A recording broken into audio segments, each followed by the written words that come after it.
Hello and welcome to this tutorial for XTheme Action in Final Cut Pro. This is another complete graphic package for Final Cut Pro containing over 120 plugins that will give your channel or program a consistent high energy or action design throughout. A really good resource is the promo video project. You can load this into your copy of Final Cut Pro by clicking on the Load Demo Project button in the browser. It's very handy for working out how the plugins stack up, like this info bar for example. You can even copy and paste this into your own project. You'll find the plugins in the title browser, the effects browser, and also there's 3 transitions in the transitions browser. More about that later. We have also added 10 colour swatch ideas for inspiration. You can just click on one of the image wells in the inspector of the swatch you like and copy the colour to the Mac OS colour picker for use. Because we rigged the colour swatch colours together, you can just enter your channel, club or corporate colours into the boxes to see what they'll look like. There are plugins with built-in tracking. These are object trackers, not to be confused with the built-in tracking in Final Cut Pro. To use, select the object you want to track, track the object, then move the different parts of the plugin to the object. 2 extra things to point out here. Pin Callout keeps the info panel for the plugin in one place so it's easy to read. We prefer this display method.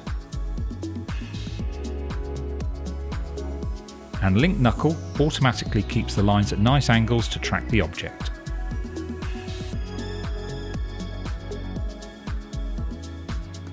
Most of the plugins all work on the same basis, so let's take a brief look at a title. There are optional build-in and build-out animations on most plugins. There's also controls on how glitchy the animations are on screen. For example, you can turn down the chroma aberration using the prism control and independently toggle off the glitches and ghosting effects. Adjusting the size of the bounding boxes is easy. Just navigate to the box parameters, choose which box to adjust and increase or decrease the X for width and Y for height. There are 2 sets of sidebars. One set are effects to drop on clips. The other 2 can be found in the title browser and can sit on a complex stack of clips. The same goes for the glitches, however we usually end up using the title version as these are great as mini transitions or put them over everything to keep the pace of an edit going. Also there are 2 lots of transitions. Again, one set in the title browser, one set in the transition browser. Just use whichever is easiest. Many of the plugins contain extra functionality. An example here is the flip checkbox in this callout. That flips the design from left to right. Also, another control to highlight is in the progress bars.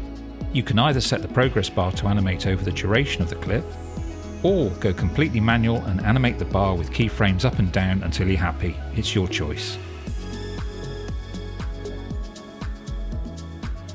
With the social media prompts, make sure you check out all the icons available.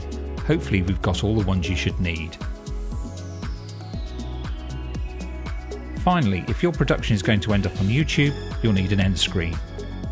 The 6 in the pack have been designed to match the default options in YouTube.